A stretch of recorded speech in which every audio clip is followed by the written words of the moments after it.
Yeah. It's so good to see you, my dear. Yeah, you too. Okay, I believe, Eli, we are Yeah. live on the interwebs. Are Um, Let me we just live? verify. Oh my God. It says the Is your meeting is being makeup live streamed. is your makeup ready? Is it set?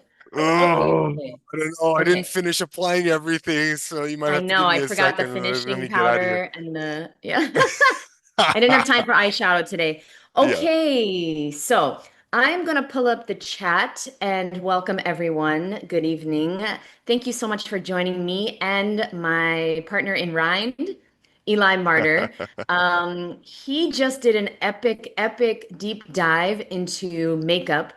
If you didn't see that, I'm gonna leave part one below. So we'll call this part two. There might be a part three and part four as well. Cool. And I'm very excited to get into this because it's something that I would say 90% of women are doing. And 90% of women have health issues. And it's not a coincidence that they're poisoning themselves, not just with their food, but with their Yeah. skin. You know, Yeah. it's not even there's so much to talk about here, but if you wear a little bit, okay, it's not going to kill you, but it is after 20, 30, 40, 50 years, you're going to get symptoms Right. eventually. Eventually, we all pay for all of the toxic things we put into our body, on our Mhm. body and into our body. So, Eli, you're going to start us off. I think you had some questions for me or any topics you want me to discuss before we get into the things I have for you. Yeah, I did. I did. I have a couple questions for you, but I guess to start off, so first of all, I can't believe I can't believe we're doing this. Like we actually got the ball rolling on it. Like this is great. I think it's a very important subject, like you just said. So thank you for your time, your energy. This is phenomenal. Uh, I did a lecture as you mentioned, and so encourage you guys to go and watch it if you haven't seen it, because a lot of this will be continuing. Um, I went through a lot. I went through quite a bit there. But there are some things that we still have to touch on. And one thing I want to say to start off is I'm going to read you a quote, right? I'm going to read you two quotes before I ask you your questions. And these quotes are from this just came onto my lap, just dropped onto my lap maybe like yesterday, out of all times. I'm like, oh my goodness, look at this book. So it's a book from 1858 and it's called The Art of Beauty. Okay. And it was written by what I think was a prostitute. Okay. So it's written by a prostitute in the 1858. Did you know And this personally, Eli? What the hell? Okay, go I on. am as old as time. No, I didn't know her personally. But I I was reading through some of her work and it's just like it's very interesting. So I know that some people out there are like, oh, this guy, the audacity of this dude talking about this women's issue. Like, who the hell are you? Right? It's interesting that guys, that there is nothing new under the sun. I am not the first to do this, and this subject has been scrutinized and criticized way before I walked the earth. Okay, so uh, let me read you two quotes from this book called The Art of Beauty by Lola Montez, 1858. 1858. Here we go. If Satan has ever, I know it already sounds like it's me like talking about morality, and I swear it's not. Okay. If Satan has ever had any direct agency in inducing a woman to spoil or deform her own beauty, it must have been in tempting her to use paints and enameling. Ooh. Nothing so effectually writes memento mori, which memento mori means remember that you die. Okay. Nothing so oh God, effectually writes memento mori on the cheek of beauty as this ridiculous and culpable practice. Again, these are not my words. Ladies ought to know that it is a sure spoiler of the skin, and good taste ought to teach them that it is a frightful distorter and deformer of the natural beauty of the human face divine. Oh my goodness. Merciless, merciless. Okay. The great charm of beauty is in the expression of a lovely face, in those divine flashes of joy and good nature and love which beam in the human countenance. Countenance is the face. Okay. Countenance is the face. But what expressions can there be in a face bedaubed with white paint enameled? Oh my Lord. No flush of pleasure, no thrill of hope, no light of love can shine through the encrusted mold. Her face is as expressionless as that of a painted mummy. Oh my Lord. No mercy back then. No mercy. Okay. So um, I just wanted to share that because look, it's this is not new. Okay, this is not new whatsoever. I have one very quick quote again to top things off, and I'll get to your questions. Here's another part from the book. Because this is in the Victorian era, 1858, we're right in the middle of the Victorian era, right? So women are walking around, like she's referring to women walking around with like completely pasted white faces, right? They're using like a white lead substance, toxic on the face, right? And she goes through all this in her book. They talk completely toxic. And so that's what they're using, and they look like literally like mummies, right? Some of them. So she's rebelling against that. So the reader says, "Oh yeah, but that's in the Victorian era. Nobody does this anymore, right?" Okay. All right. So here's this next quote. But it is a proper but is it proper to remark that what has been said against white paints and enamels does not apply with equal force to the use of rouge, lipstick? Rouging still leaves the neck and the arms and more than three-quarters of the face to their natural complexion, right? And the language of the heart, expressed by the general, complexion is not obstructed. A little vegetable rouge tinging the cheek of a beautiful woman who, from ill health or anxious mind, loses her roses, oof, may be excusable, but it is not recommended, right? So she's saying that, yeah, okay, fine. You know, your complexion still shows up. Everything's fine if you just use a little rouge, but she still doesn't recommend it, right, for other reasons. A violently rouged woman is a disgusting, oh my God, is a disgusting sight. Not my words, not my words. The excessive red on the face gives a Sounds coarseness. like your words. So I was laughing when I read it. I'm like, oh, for God's sakes. A violently rouged woman is a disgusting sight. The excessive red on the face gives a coarseness to every feature and a general fierceness to the countenance, which transforms the elegant lady of fashion into a vulgar harridan. Oh my God. No mercy whatsoever back in 1858. Okay, so just wanted to let you guys know this is not anything new. Okay, that's all. It's very interesting little book. Okay, so that's that helps lead me right into my first question for you. Having said all of that, right? Um,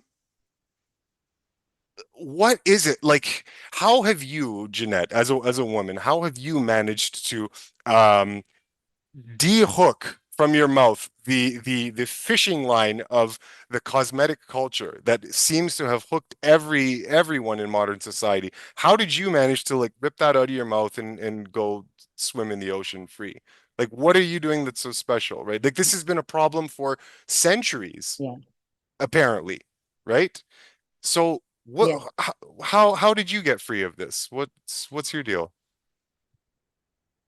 Yeah, great question. Well, like you, I am doing something most people are not doing, which is I'm chasing living the most natural life in an unnatural world. Okay, so I am Mm, trying to live as close to nature, as natural as possible. And it doesn't just include my diet. And you said it so perfectly the other day. You said, eating a raw vegan diet, it doesn't really end with your food.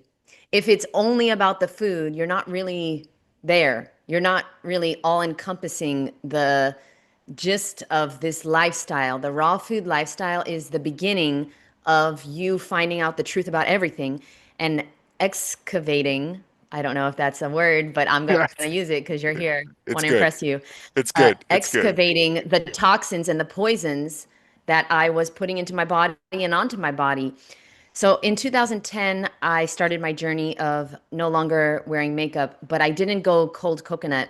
This is Mm, important because a lot of people think that you're telling them to stop wearing makeup, and it's not really realistic. right. Just like you telling people to stop eating cooked food, not realistic Right. that day. Right. So I went raw, but I still had my bouts of quinoa and like scoops of vegan ice cream because like I needed a hit. I needed that. I was addicted for Mm, years, 20 something years to cooked food. So I would put quinoa in my salad sometimes. I would have to have, you know, a sweet potato. Okay. I had to have something warm at some point. So with the makeup, I was wearing a full face of MAC foundation from the age of 14 till the age of 25. I mean, concealer, foundation, powder, setting powder, make everything. And I mm, was caking it on. And this is so toxic. You didn't even, your epic video, which in case you guys just joined us, Eli did a deep dive. I'm going to leave it below. That's part one. And he goes into natural makeup and the toxicity of natural makeup. However, I was wearing completely unnatural makeup, mm. MAC Cosmetics, and it was costing me a fortune. And it was so heavy and toxic. And I had cystic acne, and that's why I did that. So when I went raw to heal my cystic acne, I converted over to more natural makeup. So that would be the first step. The Okay. things that the brands you mentioned, 100% pure Mm, and Ilia and like Elf. Yeah, yeah. go over to those, okay? And then as you're eating a healthy diet, which is a raw vegan diet, okay, you're eating tons of fresh, living foods, your skin will start to clear, you will start to look better, and you won't need to wear makeup. But I was still wearing makeup in the beginning, and it took me years. It took me a long time. Mm, And now, I like really, really want to wear makeup. Don't think that I don't want to. I'm camera for a living. yeah. And so it's very difficult to look at yourself. I think you agree, Eli, right? It's not a natural thing to stare at yourself all day, right? Right. I don't think nature intended that. Yeah. Yeah. So mirrors and cameras and the phone and the computer, these are unnatural. So it's not natural to stare at yourself all day. So I Mm, understand why people wear makeup that are on camera. And I also understand why women wear makeup in general. Me and mm. Eli are not saying that the way you look doesn't matter. The way you look in this Yes. world matters. That's why we want you to eat healthy so that you can look your best in a natural, healthy way and you don't have to pay the price.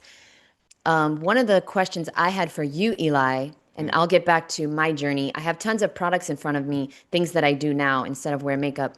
But I wanted to ask you the question of could you please share your thoughts on some of the consequences of people wearing natural organic makeup over decades? What do you like just ruminate on? What do you think are some of the health side effects that people could experience from wearing these natural makeups over decades? right. Right. Okay. So, um, now we'll so I'll go through a bunch of side effects, okay? Just a bunch of things that are good to know. And then we'll circle back because I also have another question for you regarding just what your process was. And that was beautiful. You fleshed that out very well. You told the gradualism, the principle of gradualism, just slow and steady creeping over time. That's great because I might not have mentioned that as You, yeah, in you my can't miss the transition. Sorry, I don't yeah. want to cut you off, but No, no. that is so crucial. And you Yeah. talk about it. Spira talks about it. A Yeah. lot of people talk about it. The transition is everything with It's the everything. food, with the Yeah. makeup, with the lifestyle, with the clothing, with the everything. Don't Hmm. skip the process. So Right. transition, but go Right. on. Right. Right. Okay. So yeah, very helpful. Very helpful for the mind to be able to navigate it. Now, What I would say though is with things that are objectionably horribly toxic, you can give them up right away. It's possible, right? Without incurring repercussions. But for the mind, it is typically much easier to do the gradualism thing, and then that way you integrate yourself slowly into a new lifestyle, which is what you did, and here we are talking, so it worked, right?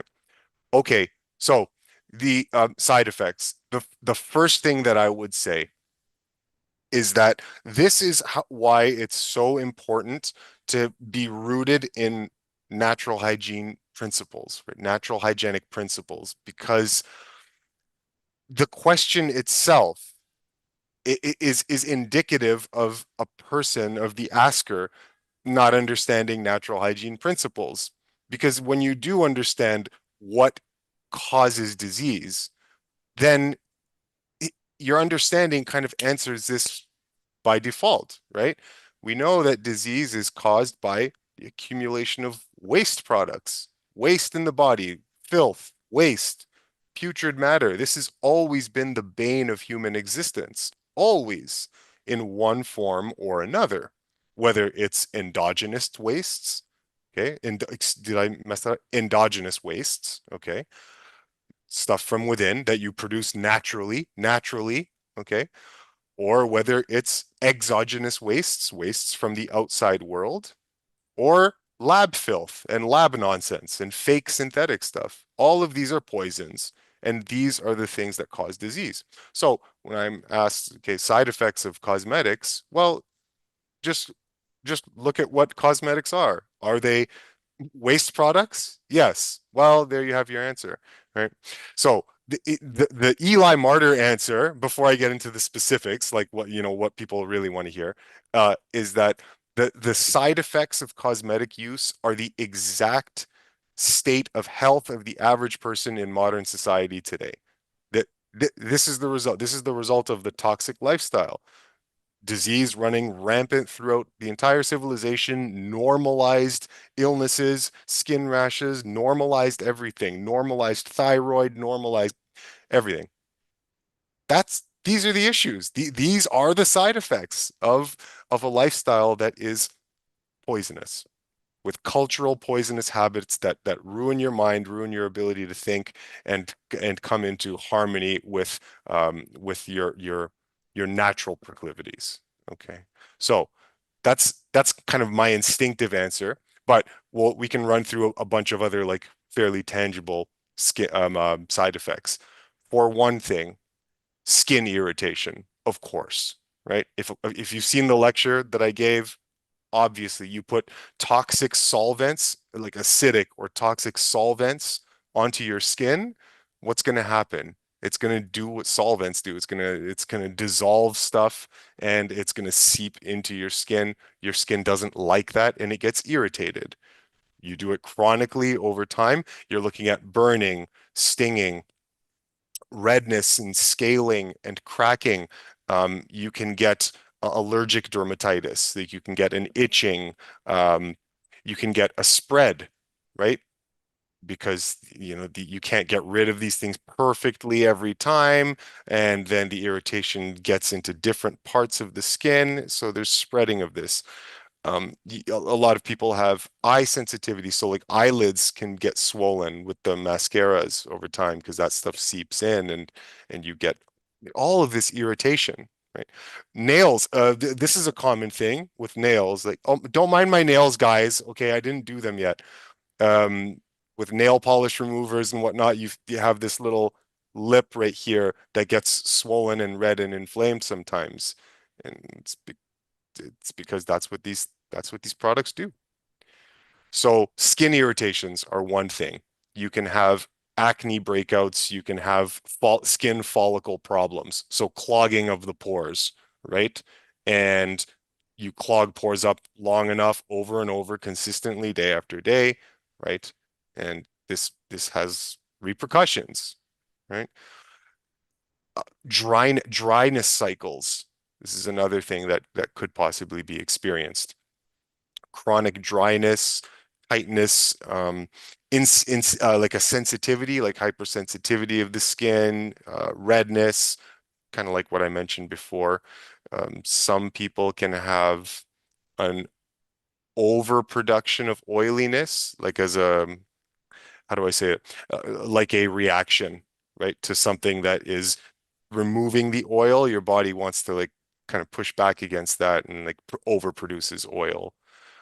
That can only, I think that it would only last for a certain amount of time before the dryness would just kind of take over. Um, with the skin, we're still on the skin. Pigment changes. Pigment changes is a big thing. So over time, some lighter areas become darker, or darker areas become, there's just a non-uniformity of the skin, and cosmetics can play a big role in this. And nobody wants this, right? But it can happen over time. Um, Eyelashes, being irritated by mascaras. So you can get like eyelid crusting. Uh, if you wake up with styes in your eye every once in a while, well, you got to ask yourself a question. Do you put toxic chemicals into on your eyelids, right? Stuff can seep in and can create those things. Now, it might take a couple months, but that's the genius of a chemical industry making products that aren't so immediately toxic that they immediately irritate you, right? This is what the chemists do. They have to play with things, right? Like, okay, well, if they put it on their skin and it just it just burns a hole through their entire, then it wouldn't work. But so they have to do it so slightly so that when these things do show up, you can't do anything. There's no culpability, right? They can do it just free of charge, free reign. So yeah, your lashes can break down a bit. They can, they can become uneven. They can become less dense. And then what do? Oh, well, more mascara, right? Oh, more fake eyelashes. It's just a hole that you can't really dig yourself out of if you continue to indulge. Um, so the, essentially at the end of the day, we're talking about the slow creeping onset of toxification of the system, right? And it's the same story repeated no matter where we go. It doesn't matter if we're talking about any aspect of the industry. We're always coming down to the common denominator, the bottom line of doing things, engaging in cultural practices that onboard toxicity into our bodies. And the thing that is particularly objectionable from my perspective is that this is so unnecessary for women, and they they compromise the very thing that they're trying to achieve, which is beauty, looking good. Look, Lola Montez goes into this in her book, right? She's like, she talks about this. She's like, no, your beauty comes from your lifestyle practices, and you ruin yourself when you put these things on all the time. I'm reading this. I'm like, wow, this woman sounds like me, right? But anyway, so there's there's a lot of issues with this, and uh, that doesn't even touch on the psychological ramifications. Now there's this double whammy effect, right? Of what happens to your mind when you constantly do this. And because the conditions slowly get worse and worse and worse and worse over time, like the dryness issue, for example, okay? We're talking chronic dryness, chronic dehydration of the skin. So what are we talking? Loss of elasticity, the crow's feet, the whatever the terms for that stuff, dryness, right? The skin just sagging. Sagging is another issue, particularly with like Botox and stuff, right? It's even more profound when you go that route. But this We're is gonna get something, into Botox, guys. yeah, So yeah. stay tuned. Yeah, we can get into that too. So, yeah, like all the classic facial features of aging, well, we accelerate these when we use cosmetics because you're constantly attacking your face, excuse me. You're constantly attacking the integrity of your skin. And then the removers with the nail polish, right? It's just It just compounds over and over. And so women end up detracting from their beauty with every application slowly. And it's so they're working against themselves, right? Working against themselves. And so yeah, Yeah. there's a lot I'm to consider there, right? really happy that you said the short term and long term. You talked about toxicity, Hmm. right? The long term side effect, I feel the most debilitating side effect of wearing makeup is the toxicity overload that you are doing over decades. Yeah, And the thing is, nobody wants to really take full responsibility for their health. But at the end of the day, cancer is a game of toxicity. right, Okay, how many toxins can you get out of your body, and how little toxins can you put in over your lifetime? right, That is the game that you play. And when you lose, meaning when you put in more toxins than your body can handle, that's when you get cancer. That's when you get all these horrible health issues.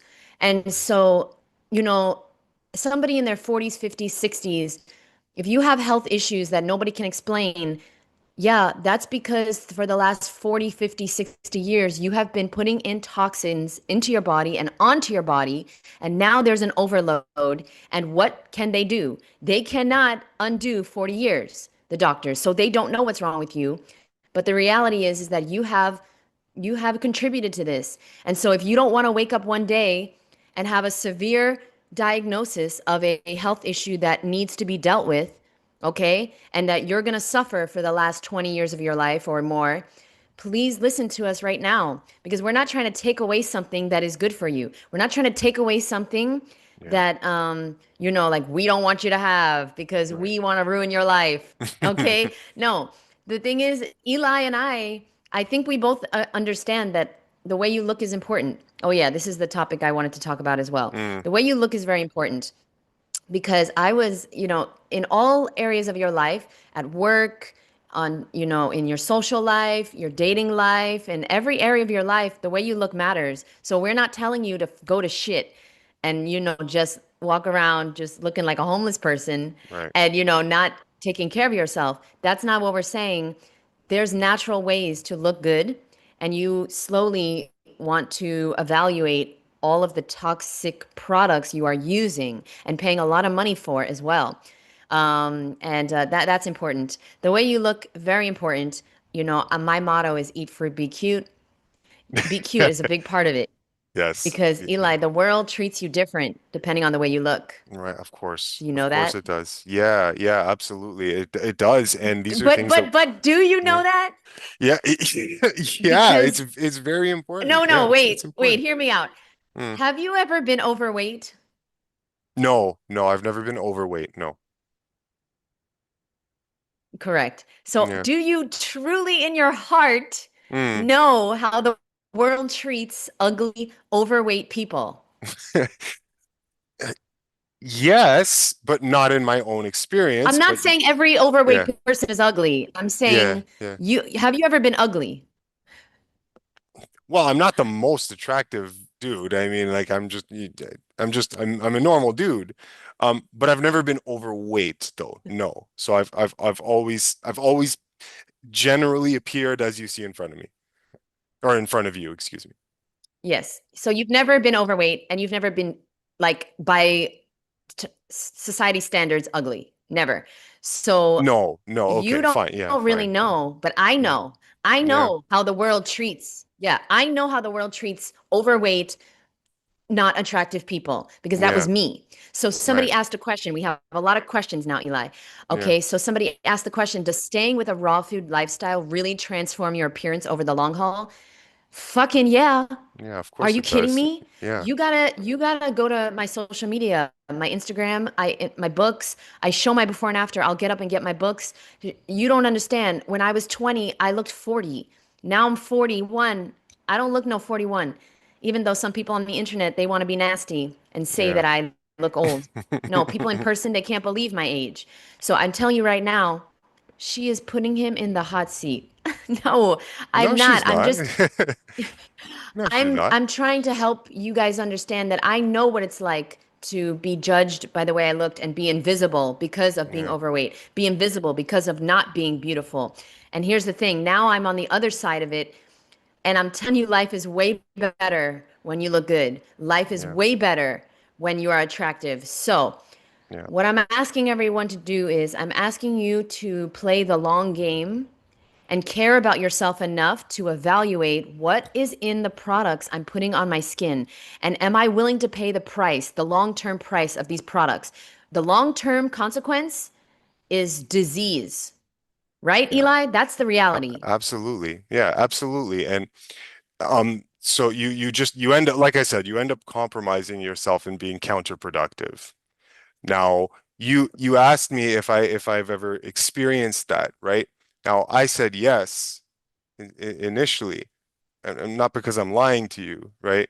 But I have experienced it, but I've not experienced the personal aspect of being overweight. But because I've always been as I am, I have experienced, right, my own personal regard for people that were big and out of shape and whatnot. How my own mind gravitates to people that we're not expressing that reality with their body, seeing how other people kind of like ignore and not really pay attention to the bigger ladies, the unattractive ladies, the ones that look like they were exuding health. That's who everybody goes after, right? So I'm seeing this is all direct experience just from the other side of the fence. So yes, I do have experience because I'm a human being. I can see and feel and know how I respond to those very things, right? Yes. I am attracted like human beings tend to be to health. And so when I see it, Yes. there is a bit of an antipathy towards that. So that's experience and that's real. It's just not yours. It's just so it's What different. does that word Yeah. mean? Antipathy? Does that mean? Like an aversion. Like you're Okay. like being sympathetic, like you resonate with a person, but if you're antipathetic, right? It's like, oh, you're revulsion, right? So Okay. yeah, It's I 7 in the can morning. You can keep your $2 words to later in the day, please. I can't do it. But well, listen, I'm not as smart as you, but what I do know is the raw food diet will change the way you look. I'm yes. telling you, a lot of people, they think that I wear makeup now, Eli. They Yeah. literally think that I'm wearing makeup because it looks like I have some type of highlighter on. You know what highlighter is, right? It's like this thing Eh, that, yeah, it highlights and it makes you look shiny. okay, No, highlights, yeah. that's my skin Yes. glowing from the inside out. Yeah. I am not a narcissist and I'm not full of myself and I'm not conceited by saying that I look a million times better than I did when I used to wear makeup. Eli Mhm. touched on the mental aspect too, guys, which is you start wearing makeup, which I'm sure if you're watching this and you're a woman, you started around 13, 14 years old, and then you can never really get out of it because once you take off the makeup, you don't feel worthy or attractive anymore. Right. It's still, I wish so bad that I could wear lipstick. I really do because I look way better with lipstick on, but I can't do it. I can't put toxic chemicals on my lips. Yeah. The average woman eats what the average woman eats like 4 pounds of lipstick a year or something. It's just some wild, nasty, nasty shit.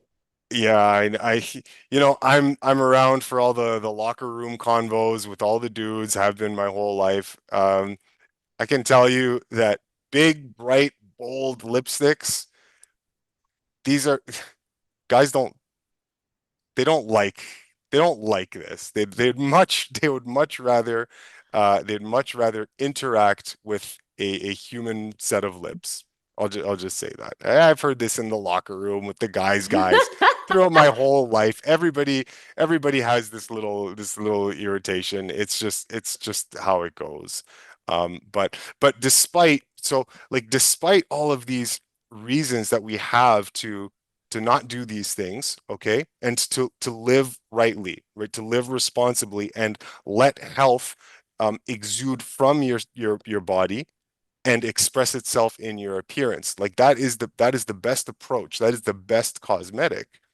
Now, despite that, okay, despite that, and let's say somebody watches my audacious lecture, okay, and now they're up to speed on all of these cosmetics that are in the synthetic cosmetics and the natural ones, quote unquote natural ones.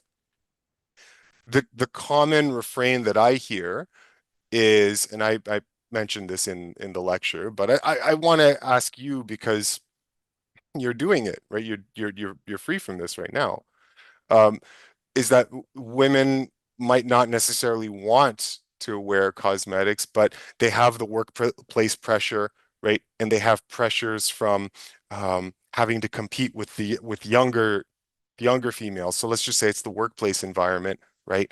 And you're a lady, and then the new, fresh, young girl comes to work at the place, and now you feel like you have to compete. So you have to wear this, wear makeup and do all these things. This is typically what you could expect to hear, right, when this subject comes up. Um, and that also interfaces with the pressure, kind of like what you mentioned at first, with influencers, like the pressure to appear well and good in front of the camera. I certainly am not this. I feel this as well. Of course, I'm a human being who wouldn't feel this as an influencer. But there are some influencers like yourself who, despite these excuses, that has a negative connotation, but that's not exactly what I mean, right? But despite these reasons for justifying makeup use, again, you are you're here, you're doing this, and I know many in my personal life that are okay with just being themselves in public. So how does that work? Like that extra pressure. Oh, I don't want to wear them, but I have to. So what does that extra pressure mean in your life? Like for before you and right before you answer, for me, I would say, yeah, that pressure, I've gotten it my whole life in a completely different department, but the consequences are not worth it. That would be my simple answer, right? Yeah, I could be 10, 15 pounds heavier and bigger and not get made fun of by everybody because I'm very thin and slim. Yeah, I could do that, but the consequences are not worth it. So that's what it would be for me. What about you? How do you navigate this? Yes. Okay. I had some technical difficulties hearing your full question because I kept Oh, losing you. yeah. But can I just clarify? Do you mean, okay, competing with younger girls? Was that the In the topic that you were talking workplace about? in the workplace Yeah, yeah, yeah. environment specifically. Yes, yes. So you're in the Yes. workplace environment, younger girl comes in, now you got to compete, right? Yeah. I don't co okay, so this is all back to your mental. This is your mental life. You know, we all have two lives, the life outside of ourselves and the life inside of ourselves. I Mm, don't compete with anyone. I'm not here to compete. I want us all to win. mm, So I never once had a thought of I need to wear makeup to look better online so that I could have more followers. I never thought this ever. I would like to wear makeup because I would just like to look better for myself, but I'm not willing to harm my body and pay the price that I will have to pay for putting toxic chemicals onto my skin. So the priority for me, and this is the big difference between me and I think every other raw vegan woman I've seen on the internet. Okay. Every single raw vegan woman I've seen on the internet, mm, okay, their priority is not health. Because if their priority was health, they would never, ever do things that were unhealthy for the human body. I grew up I grew up in the hospital, Eli. Okay. My sister had a brain tumor when she was 2 years old. I grew up, and she's 2 years older than me. So I grew up in the hospital watching what happens to a child that has a brain tumor, and then a stroke, and then this, and then more cancer, right? So I grew up in hospitals my whole entire life. I That formed my mind. and it formed my prioritization. That is a weird way to say that. It formed my ethos. It formed Yeah. who I am, and it formed my priorities, which is Mm, health.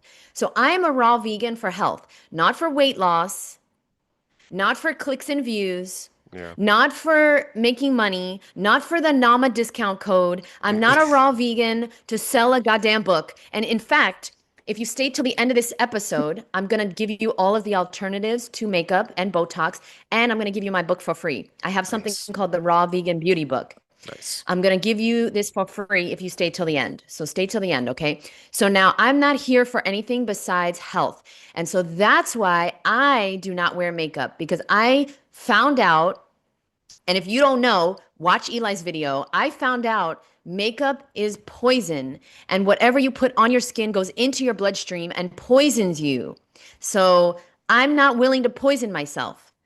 No, I love myself too much and I don't want to be in the grips of the medical industry.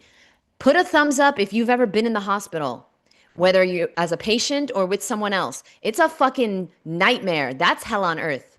I'm not going into the hospital unless against my will, hit by right. a bus or something. I'm Right. not going in because of something I did over my lifetime. Makeup, food, okay, lifestyle choices. It's not going to be me. Right. So that's why I don't wear makeup. It's that serious. And eating the food is that serious too. And Eli has thousands of videos on it. So if you're not familiar with Eli, please go follow him because he will change your life and help you understand that your future is not a place you're going, it's a place you're creating by the decisions you make every day with the food, with the makeup. Okay? So, somebody said you're fucking awesome. Say it louder for the ones in the back. Okay. Yeah, thank you. Now listen, we got so many questions that let's answer Eli's and mine. So I pretty much answered Eli's, which is I don't give a fuck. Yeah. I'm not competing with anyone. I don't give a fuck. My most important priority, my most valuable priority, my MVP is my health. Right. So Right. whatever it takes. And yeah, I like to look good too because I know more people are going to go vegan if I look good. Right. Okay. The reason that so many people are criticizing Anthea Hayes, who is the author of the B12 book, which you are the only person that that got the book, by the Mm, way. I have yeah. tried to get so many people to read this book. They don't want to read it. You're the only person that was Why? open to it. Of So course. congratulations. It's a phenomenal book. Like, No, no, but people don't want to. I don't know.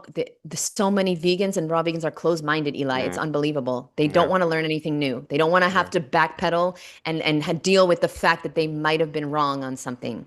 Right. They don't want to deal with that. The ego will not let them. So anyway, a lot of people are criticizing Anthea because of the way she looks. I hear videos saying, Ah, Jeanette, you're listening to this. They said old creepy lady. okay. Yeah. First of all, she's not, Mm, but like, I get it. You have to look a certain way for people to take you seriously, unless you're a doctor. And then if you're a doctor, you can be bald and overweight and wearing glasses, and still people fucking take you seriously. right. But Right. like, Right. as far as a raw vegan lifestyle, yeah, you got to look like me or you or someone healthier. You got to be fit or you got to be beautiful, and then people going to pay attention. But if Right. you're overweight, if you're not looking healthy, if you're not looking good, people not going to do it. They're not Yeah. going to want to even try it. So that's why I try to look good and I do my best. That's why I didn't come up in here, with a bonnet on, looking all broke, busted, and disgusted. I combed my hair, I brushed my teeth. Okay. I tried to look good for Eli so that he would take me seriously. Okay. Now, here we go. So that's that. Well, Eli, do you yeah. have any other questions for me? Um, well, what one thing I wanted to say was the fact that our mind even goes to, well, okay, like talking about how influencers have this pressure, or in the workplace environment, there's this pressure. You've surmounted this because it you, this is not an issue for you. Like, I mean, you've dealt with it. The consequences are not acceptable, and you just focus on what your priorities are, and you do it. Now, the problem is that our minds even go to that place in the first place. That's the issue. Like, so the culture informs us that in order to compete, you need to do this thing.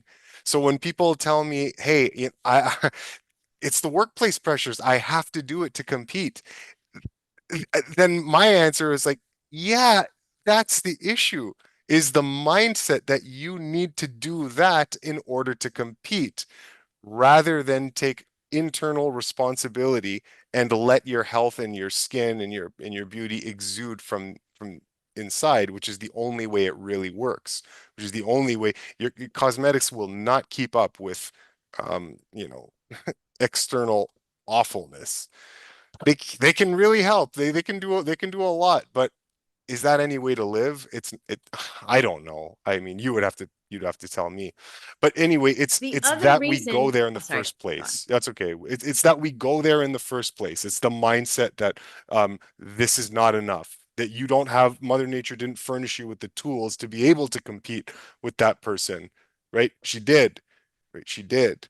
So it's that mindset that is the issue in itself when I get that response, right?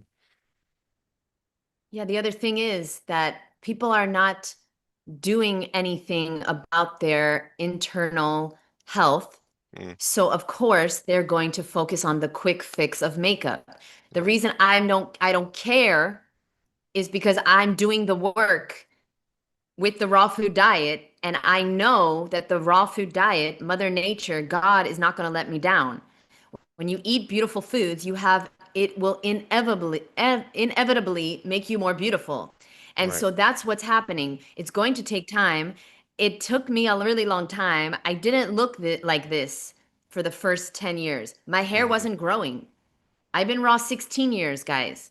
And I also have I worked on my mind a lot too, because I used to say I was so ugly. I used to call myself ugly. I used to be my own worst enemy. I used to be mean to myself.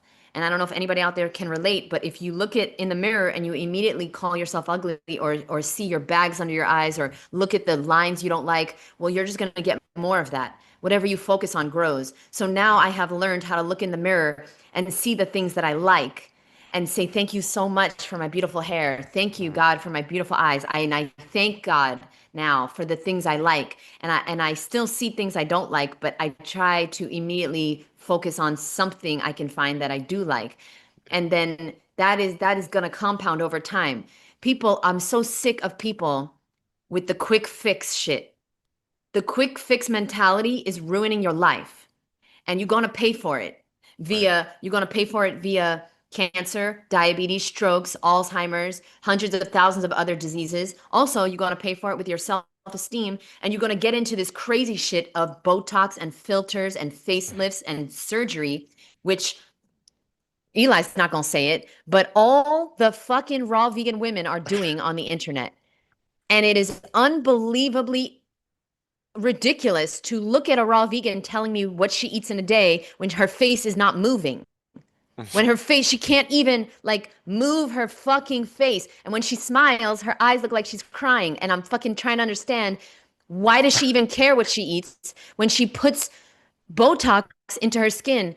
And people Right. are saying Botox is totally fine, Eli. There's people Mm. in the raw food community which are saying Botox is fine. It's totally, there's no need to avoid it. It's totally, there's no side effects. Everyone's doing Yeah. it, Eli. Right. So I don't know if we could talk about it now or later, but like there's 100% side effects to putting Botox into your fucking face. Yes. Yeah, absolutely. Yeah. No, anybody, God, and I've seen podcasts or YouTube videos of people um, trying to emphasize this. Yeah, no, Botox is safe. Don't listen to everybody. It's ridiculous. Chemical equivalents and blah blah blah. All this stuff, all this heady stuff. I'm like, yeah, it's so obvious, right? It's so obvious that, oh Lord, let me just slow down for a second. So yes, of course, these things are offensive to your body, right? In every sense of the word. Botox is a, it's it's been coined the most toxic substance that's known to man. All right. There's literally nothing that could I have to be careful and protect your channel. Um, uh, Spontaneously finish a life than the type of toxicity that this particular bacteria produce. It's this Clostridium botulinum bacteria, yeah, and it only takes like 1 or 2 nanograms per kilogram of body weight to like you know like to end things. Why do people use it cosmetically? Because it's a paralytic agent. It paralyzes facial muscles temporarily, very temporarily, the quick fix, right? The quick fix, and prevents wrinkles from forming. Okay. That's not relaxation. You go into a clinic and they tell you, oh yeah, it's going to relax your face. No, it's not relaxation. It's controlled poisoning. That's what it is. That's what's happening. And the this was discovered way back in the late 1700s. And it was somewhere in Germany, I believe, and there was like this new rampant spread of disease. Everybody was getting sick because they were all eating these toxic blood sausages, right? This awful collection of literally pig blood and some grains and just all mixed up together. It's just blood sausage, basically. So everybody's getting sick. Yeah, everybody's getting sick. Um, and they finally isolate what they think is the offending substance, and it's this horrible toxin, horrible toxin. Um, and so eventually it makes its way into ophthalmology, right? As a way to treat conditions of the eye and relax things because it's a paralytic agent. So they eventually, and I'm just breezing over this. So eventually it gets into the industry somehow, and then they realize that when they treat people, their skin tightens up a little bit, like some wrinkles go away. Holy smokes, cha-ching, right? Uh, let's sell this as a cosmetic, and eventually, that's what happens. But it's a paralytic agent. So when you put these things into your skin, we think that they just stay there. No, they spread everywhere. They spread. Every time you put Botox into your system, into your face, it does not stay localized. It does not. It spreads. Now, when you put a terribly toxic paralytic agent into your face and it spreads, right? To tissues other than muscle tissue, the muscles of the face and the skin. What effect do you think this is having inside, right? You have a lymphatic drainage of your face, right? Your face it has a lymphatic system just like every other part of your body. So when muscles that help to stimulate the lymphatic drainage of your face are paralyzed, what's happening? Garbage is staying in your face, right? Um, and it doesn't end there. Like there are it, the literature is fairly rampant with the effects of Botox poisoning, right? For for one thing, um, this was being looked at as a biowarfare agent in the 1900s. So after or during, I can't remember, it was being used in the ophthalmology field. There was interest in using it as just as a weapon of war, right? World War II, around World War II. Um, Hitler didn't want to have anything to do with it because it was just too dangerous. And like, nah, screw it. It's gonna get into the wrong hands. It'll be used against us. Nah, screw it. Um, but let's put it into the cosmetic industry. That's fine. Wait. Back it up. Is that a Hmm. true statement? Hitler didn't want anything to do with Botox? It came his way, right? Now, I don't know if it would have been called Botox. The timeline is vague. I don't know whether it would have been Yeah, referred yeah. to as Botox at that point yet. That I think that was the cosmetic spin. But the same virulent compound, right, was being considered as a biowarfare agent. But again, it was named the most seriously toxic thing we've ever experienced, ever seen. And so it was just like, no, I'll stick with the tanks, you know, that type of. So Fort Detrick, Fort Detrick, it's like a it's this military, military lab, and they get their hands on it, experimentation. But anyway, eventually it gets to where it is now. So okay, why is it not safe? And I had made some notes here. Okay, so that's one thing. For one thing, what I just mentioned. Okay, in 2009, the FDA puts out this black box warning, right? That the botulinum toxin, it can spread beyond the injection site and cause potentially life-threatening effects. Okay, now that's an official statement that the stuff does spread. And then you have Patty influencer over here saying, "Oh no, don't worry, it just stays local."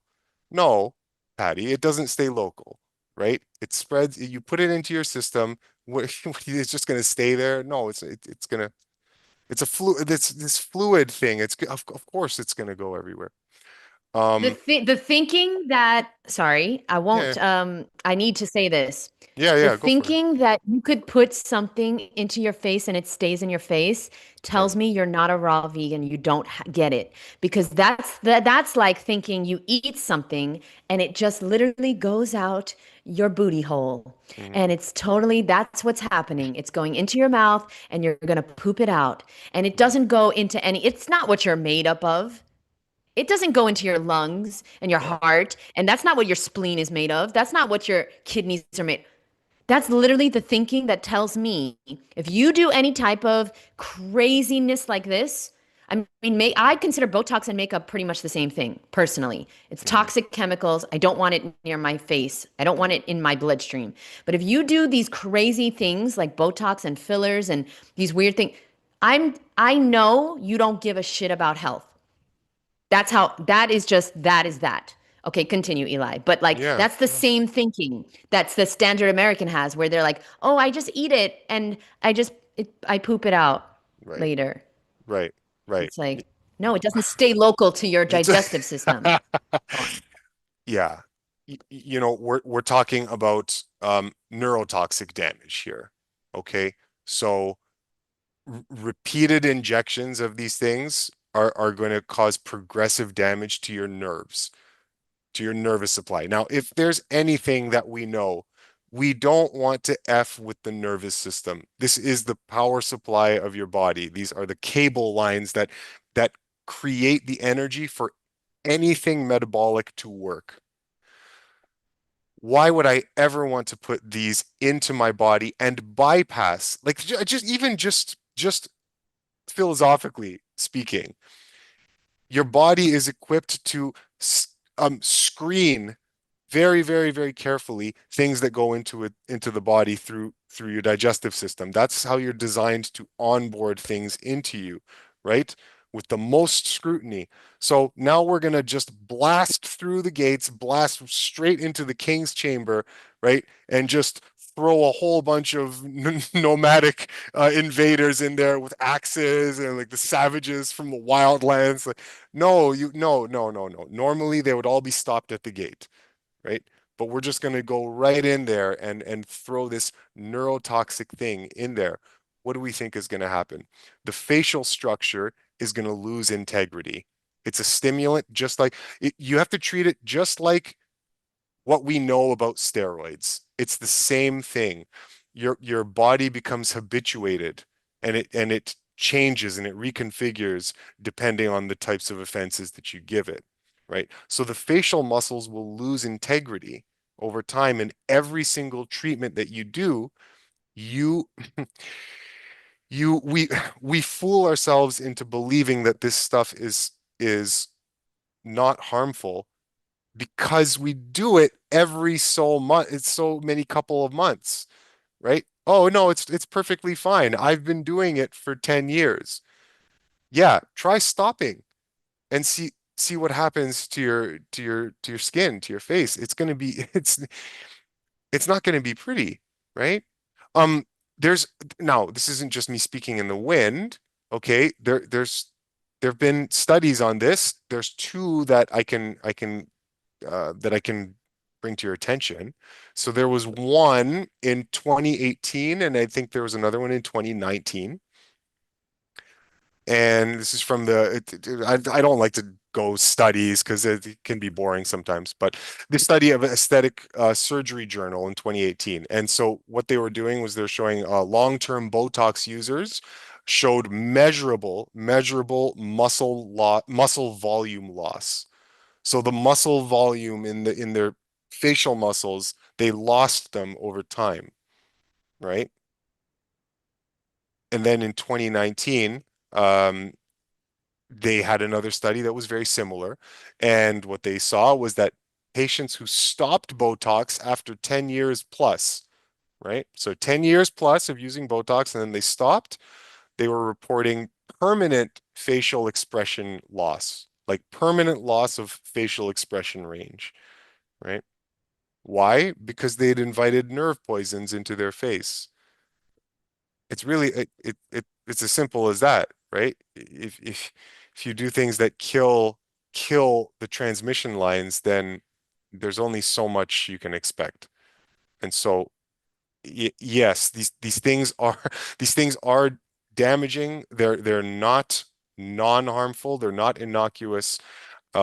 You build up a dependency cycle on them that is very difficult to extricate yourself from because just like steroids, once you start and if you stay for a long enough threshold period of time, if you do that, then your body will give up trying to manage its own resources and it shuts down the machinery and it says, okay, well, our host is giving us this stuff from the outside, so it just fires employees, metabolic employees, and and then you stop taking the thing. Oh, sorry, I fired all the employees already, right?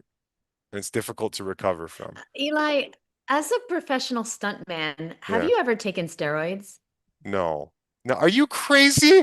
Are you crazy? Have I ever taken I've never, oh God, I've been buzzed once in my life, alcoholically. Um, I've never been I don't drunk. really I've know never you, so smoked. Yeah, I'm trying to yeah. No, before no. you went raw.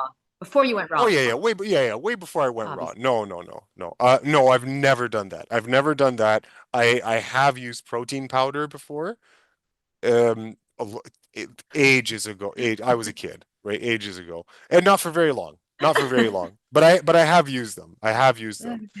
And You can see how toxic protein powder is because when I ask Eli, yeah. "Have you ever done steroids?" He's like, "No, but I did have a protein powder once." So, not completely innocent here. Okay, Eli, we have a Yeah. lot of questions. Definitely we need to do Okay. this again Okay. because we got a lot going on. Okay. Is there anything else you really want to share about Botox? Uh no, I think no, I wouldn't want to overkill it. That's Thank pretty you. much it. Yeah. Yeah, I That think was we're okay. perfect. That was really good. Listen, if it's not good enough for Hitler, I think that we should leave it alone. Yeah, I think Okay? Like so. I Yeah. think it's not for us. Now No. listen, okay, we Yeah. need to answer the questions. All right. Okay, So I'm fine. going to ask all the questions real quick to Eli and me. We're going to answer rapid fire because Okay. people have a lot of questions in the chat. Rapid fire Okay. style. All right. Rapid fire. Number one, somebody says, what's the best thing for enlarged pores? Okay, I'm going to take this one because Eli doesn't have pores. He is just porcelain. He is, I don't know. The makeup he's using is phenomenal. So I will answer this one. Okay. Guys, All right. the number one beauty secret of all time for Misfit Vegan is aloe, but you cannot find it in a jar. You cannot. Listen, in Thailand, it has been damn near impossible to find this. And you would think, what? Wouldn't it be growing everywhere? In Bangkok, you cannot find aloe in a store like this. They have jars, tons of jars of aloe, creams and powders, shampoo, conditioner but I don't want that. I want the real deal.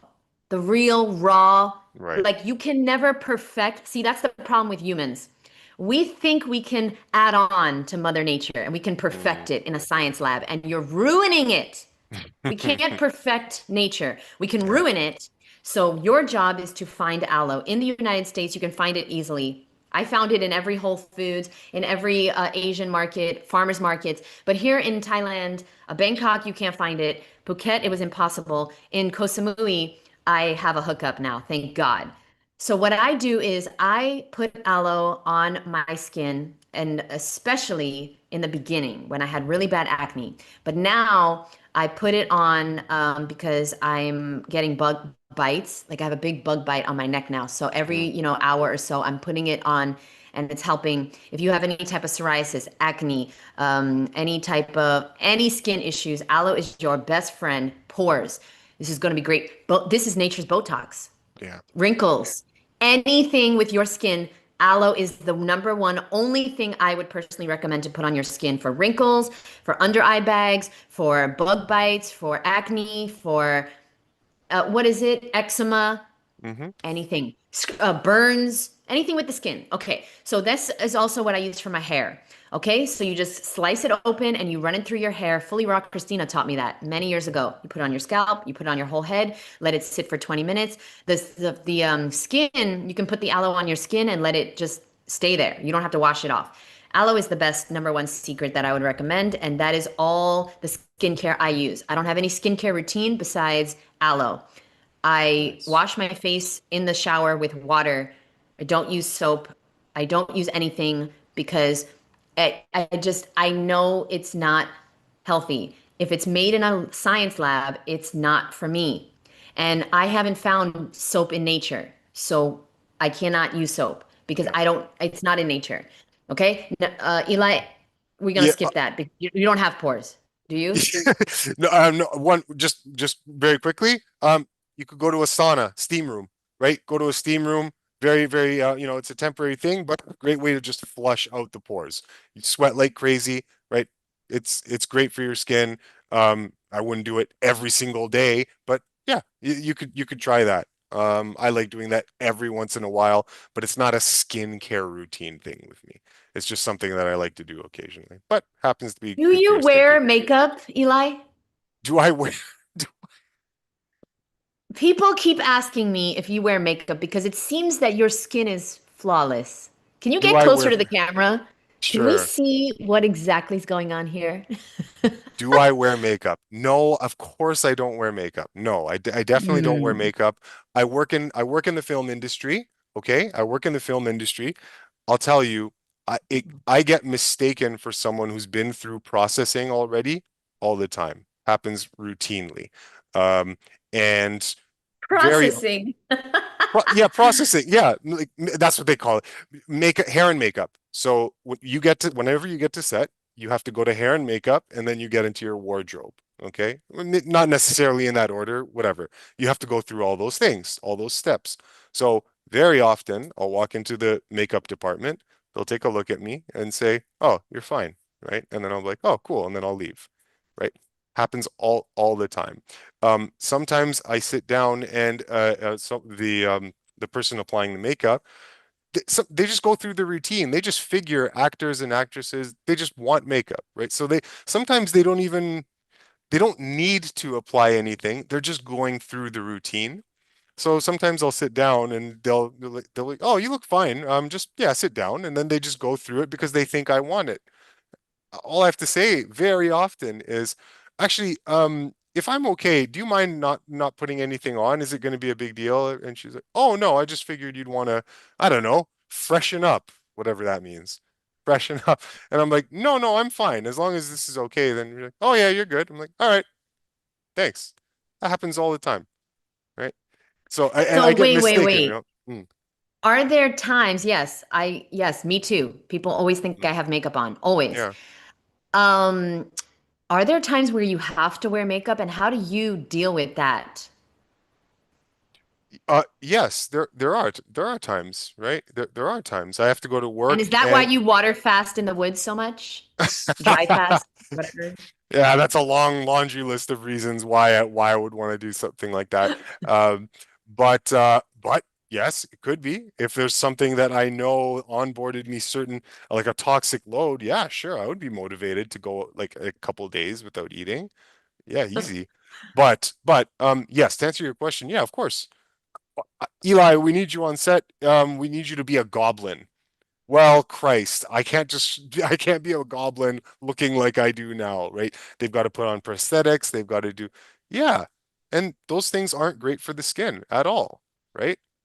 But like you just said, if you're saying, okay, look at his skin, it looks, your skin looks good. This is an occasional part of my life. Most of the time when I go to work, that is not the case. The standard bread and butter is go in, you're a goon, you're a thug, you're a cop, you're a soldier, you're whatever, and you're just playing a human being, right? And in that case, don't need makeup. Every once in a while, I'm a goblin though. Yeah, fine. I got to be a bloody goblin, so they got to put all this stuff on me. Um, but those are one-off times.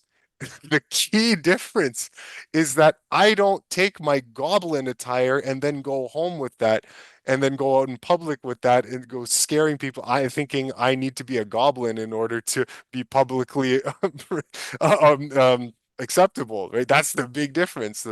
But yes, I'm not calling people goblins. Just I'm just No, I'm no, just no. But I'm do just you running get with scared? Yes, yes. But do you get scared of the health side effects of having makeup put on you? How do you deal with that? How do you rationalize that? Or like, how do you make sure and don't absorb those toxins? um there's not much I can do in the moment, but there's a lot I can do post moment, which is my lifestyle. And if my lifestyle post moment, post offense, like a hammer to the hand, ow, oh my God, okay, what am I going to do to recover from that? Don't do it again. Right? Just try to avoid it. Maybe you have a lifestyle where hammers hitting you in the hand is occasionally possible. Fine. But my lifestyle is the insulation against those things completely wiping me out. And if my skin looks okay today, it's because of that, right? So that's the answer. Yeah, there's nothing I can do. Bloody nothing. I have to perform as a goblin. Right? I got to be a goblin. Fine. At the end of the day, the makeup comes off and I'm eating cleanly, drinking water, not poisoning myself, not using soaps and shampoos and deodorants and toxic toothpastes and whatnot. I'm not Eli, doing we any of can this stuff. see that you don't wear shampoo. You don't need shampoo. I You don't don't have know. I to don't know. You can't explain tell. that you don't use shampoo. Hey, some people do. But Yeah. if funny enough, the next question is, Eli, I know someone who recommends urine for hair growth. Yeah. What's your opinion on that? Are they trying to say you should use urine for hair I should growth? Is that use what they're I should use urine for hair growth. What are If your thoughts on that? well, no is my first thought. Um, my other is, yeah, I know there's a whole debate thing going on with urine. I know. I get it. But what did we just talk about? Okay, what did we just talk about? We just talked about Eli going to work and he's got to be a goblin, right, for a day. All right. So you're onboarding whatever it is, and that stuff's got to get eliminated somewhere. It's gonna run through your system and it's gonna get eliminated through your urine. There's hundreds and probably hundreds more metabolic waste products that your urine produces that you just don't want. Your body intelligently removed them.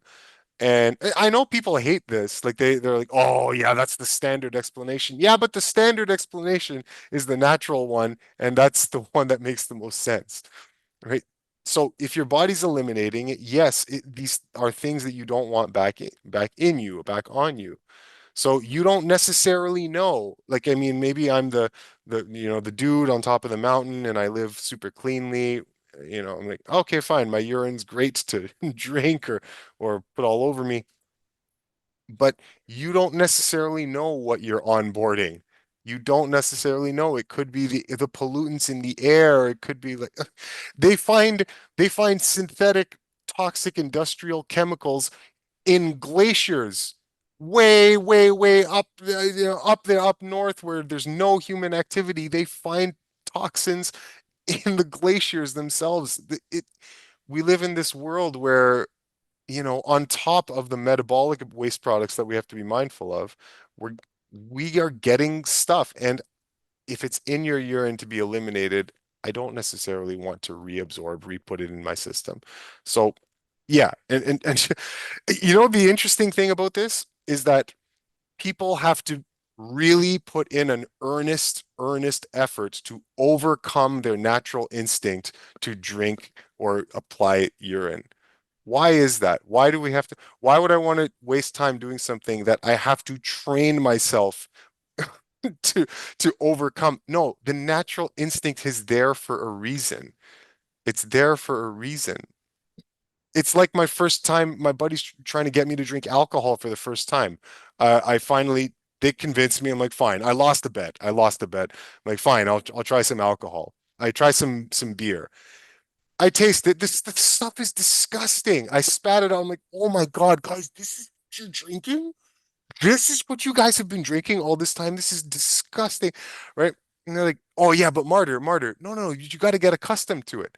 And this is me in grade eight. I don't know natural hygiene. I don't know anything. I'm like, let me stop you guys right there. Why would I want to get accustomed to it if I need to train myself to deal with something that initially anyway. So Same with cigarettes. It's absolutely disgusting, yeah. but people start to enjoy it because whatever becomes like repeated, familiar becomes enjoyable. It's not enjoyable, but it's familiar, it's comfortable, it's Yeah. same. Okay, Yeah. we have another question. Mm. I love how they asked you and not me about the hair. But anyway, so no, so listen, with the hair growth, I just want to say I don't have a specific shampoo. I'm still looking for like the dream shampoo. The bar Uh, shampoos don't work for me. I'm still mm, looking for a healthy shampoo if anybody can recommend one. I have some suggestions in my books, but I really don't have a perfect shampoo. Um, mm, I wanted to say my hair didn't start growing until 10 years into being raw. mm, I always talk about this because it's important for you to understand that things take time. And the body is way smarter than the mind. So, like, the body is going to be repairing things that need repairing. And so, it took a long time for it to get to my hair, prioritization yeah. of the Yeah. body. So, that's important to note. Nobody wants to hear that. Oh, it might take you 10 years for your hair to grow. No one wants to hear that. Who wants to do that? No, they just want to go and take biotin or go to Yeah. Turkey and get a goddamn hair transplant or Yeah. whatever. But the reality is that if your priority is your health, you're going to have to be on Mother Nature's operating table, which is at her timeline. Hmm. Nothing in nature takes a second. A durian tree takes decades to produce fruit. Mangosteen too. Yeah. 20 years it can Yeah. take. 20 years for one fruit. Right. And you're like, "Oh, I want to grow my hair in two weeks." And it's like, but you're part of nature and nature takes its time. Everything takes its time. So just know that if it's a quick fix, if it happens quickly, it's probably going to cause you a major side effect in the future that you do not want. Like the Hmm. Ozempic fucking idiots that Yeah. are 75% of people that took Ozempic are going to get, I think it was kidney cancer, some type of organ cancer. I thought it was either kidney or liver. I mean, Mm. really, really bad. Eli, what are your thoughts on DMSO, which stands for dimethyl Yeah. sulfide? Yeah. What Yes. the hell is this? Yeah, I'll tell you if I remember this correctly. You would avoid it like the plague. You would avoid it like any other toxic substance that's out there. It They comes. are saying, by the way, that it helps repair skin wounds, rashes, and such. Yeah, Just curious what you thought. avoid it like the plague. Avoid it like the plague. They get it, if I remember correctly, um, through the forestry industry. So it's wastewater that comes from the from foresting and from wood manufacture. So and when you were processing wood, it's this mad soup of toxic solvents that they need to break down wood fibers and it's mixed with the chemicals so all the junk and they source their raw materials from there. And now you have to this is just off the top of my head, okay, from what I remember. So just careful, you have to check me on this. But if I'm not mistaken, then it's the same story with DMSO as virtually every other synthetic supplement that comes your way from the industry. They're lying to you. They're lying to you, and you don't need them. You don't need it whatsoever. Whatever it is that you're helping, that you feel that it's helping you treat, there is a much, much, much better way to do that. And the way to do that is just health responsibility. That's it. That's the end of the story. Don't fall for it. Don't fall for it. Health responsibility. That's a great concept. Teresa saying it helps to repair the skin wounds. Aloe. Just use aloe. Trust No. me, it's the best Yeah, thing on the planet. yeah, and this is again principles, understanding physiological principles and being very clear, right? No, it doesn't help the skin repair. The body is what repairs. The body is what does everything. It's the body. Throw some DMSO into a dead guy. What's going to happen? And if he's got like skin irritations or whatnot, nothing's going to happen. It's the life principle that does any repair work.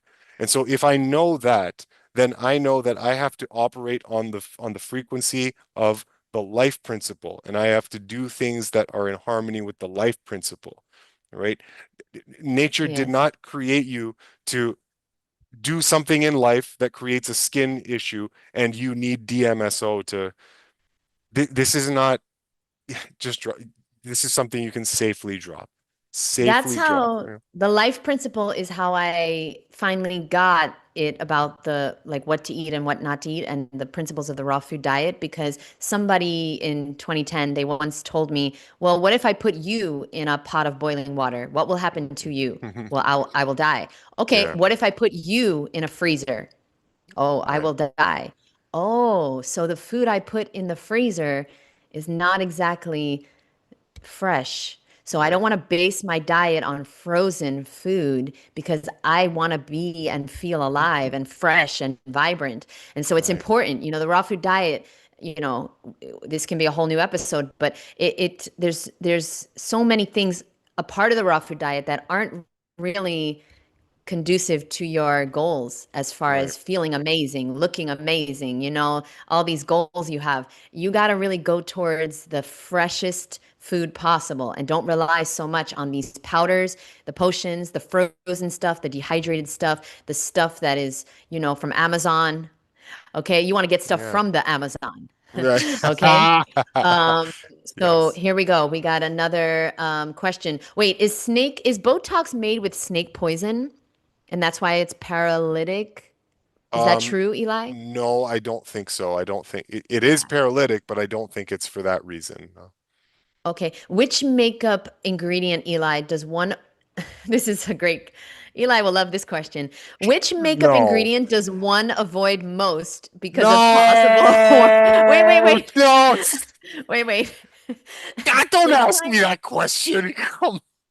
Which makeup ingredient does one avoid most because of possible hormone disruption, heavy metals, PFAs, or skin irritation? Obviously, I should avoid them all, but which is Yes, the yes. most dangerous? Which is the most dangerous? Oh my goodness. That you know why that okay, one reason why that's very difficult to answer is because there aren't any products that really only contain one.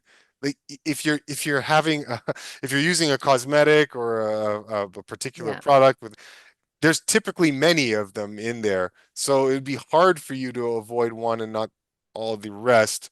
Um, and if you let's just say it's paraben or phthalates, okay, let's just say it's phthalates, okay. I would probably class that with things that are really, really bad that you would probably want to avoid. Titanium dioxide, another one. Oh my God, avoid this like the plague and a half, right? Titanium dioxide and phthalates. Um, Why? why? Just because in terms of their virulence, in terms of the strength of their poisonous nature, they do the most damage, right? They're the most irritating, the most disruptive. And you're looking at heavy endocrine damage. I think she mentioned it, whoever left that comment. Endocrine disruption from those things. So your body can't release hormones, or it has trouble transmitting the hormones or passing the signal. So your body chemistry is just messed up.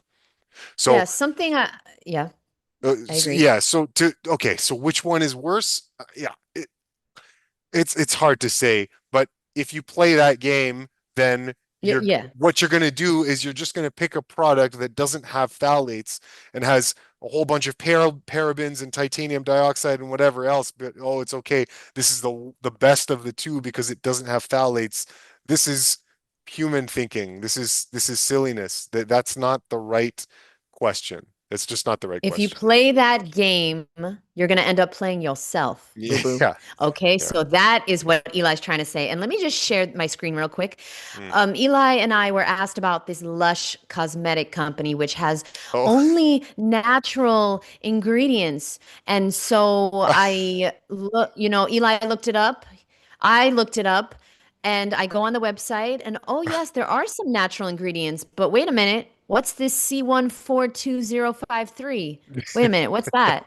Oh, oh, synthetic. Okay. Wait a minute. What's that? You're playing yourself if you think for 1 second that yeah, there's any company on the face of the planet yeah. that a makeup product can sit on a shelf, and this includes food as well, Mm. that can sit on a shelf and last. And I don't care what the ingredients are. I don't care what the ingredients are. If it sits on a shelf, I know it's toxic. It doesn't go in my body. That's the problem with people. They're too trusting and naive, Eli. Oh, Right. you're sharing your screen too. Thank Am I you. sharing my screen? Hey, Yeah, I'm yes. sharing my screen. Oh, Okay, well, perfect. so this is interesting. So this is like a pineapple. Let's see here. It's like a pineapple face wash. Okay, it's a cream. It's a pineapple face wash. Now look over here. They've got all of these wonderful ingredients. This kind of threw me for a second because I'm looking. I'm like, oh, this is actually not too bad, right? Fruit juice, almonds, jojoba, and some lime. I'm like, oh, great. They almost got me. They almost got me because all I needed to do was just go, oh, scroll a little bit further down, and then they show me the rest of the ingredients right here. And look at this. We have these wonderful ingredients. Look at that. Look at how natural that is. Isn't that nice? Mm-hmm. Fragrance, straight up fragrance. Okay, Mm. straight up, just fragrance. Now, when an industry says that, when a manufacturer says fragrance to you, you got to know that means feces. That means That industrial is an waste. umbrella term. That It's is an an umbrella umbrella term. term for Yeah. hundreds of chemicals and could Yes. include feces. Yes. Yes. Umbrella But term. y'all putting your own urine on your fucking head, so what do you fucking care, It right? doesn't matter. It No, doesn't matter. because Jesus Christ. Peg Feces. Peg 100 polyethylene glycol. Polyethylene glycol. What is this doing in a product that they're telling me is good because it's got fruit juice in it? Hmm. It doesn't matter if there's fruit juice or almond or lime. Look at these nonsensical ingredients over here. Okay, we got a little bit of water, fine, but but Toilet that's water. that's not gonna dilute fragrance. Anyway, so yeah, we don't really have any friends in the no, I no no no, I can't say that. No, I can't say that. There are friends in the industry out there. It's just that you have to be circumspect, right? You have to be very, very circumspect and do Are your you due diligence. circumspected? Is that what you're trying to tell us? What is circumspect mean? I can't, Eli. I didn't know we're going there with this episode, but okay, we can talk about your It's just, circumspection if you it's prefer. just stop it. I You didn't. stop it immediately. What in the world? It just means be cautious. It just means Thank you. like you, yeah, it just means be cautious.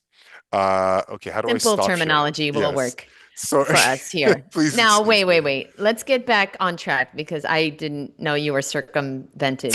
Hold on. Now, wait. So what we're gonna do is I'm just trying to get through these questions before you guys Okay. are mad at me.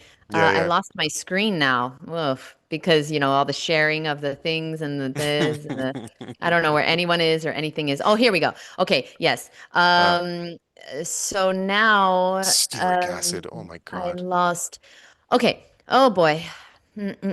What about basic oil for the face, like Mm, rosehip or moringa? And then if adding a drop of pure essential oil. Okay. You said in your epic video, which I'll leave below, guys, part one to this episode is Eli's channel. You said something about not using oil. yeah. Do you ever use like coconut oil or any type of oil on your skin ever? Would you recommend that for people? Okay. So here's one thing that I had that took me a long time to learn for myself for whatever reason. Um, First thing I'll say is just because it's natural doesn't mean that it's the best thing to use. Okay. There are lots of natural things that aren't necessarily great to put on our skin. Um, I will not say that things like coconut oil or whatever, olive oil or whatever it is, whatever people use. I'm not going to say that they're bad for your skin. I keep coconut oil in the house, okay, and um, it's not it's not going to do anything if you put it on your skin that's noticeable in any capacity. If, right? If it's not abused. Because here's one thing your body does. Your body is your body is the slave to your mind. Your body is the slave to your mind, and it is slave to your habitual routines, and it will do exactly what you tell it. Your body will do to the letter. It'll do exactly what you tell it. Now, if you put oils on your skin all the time, right?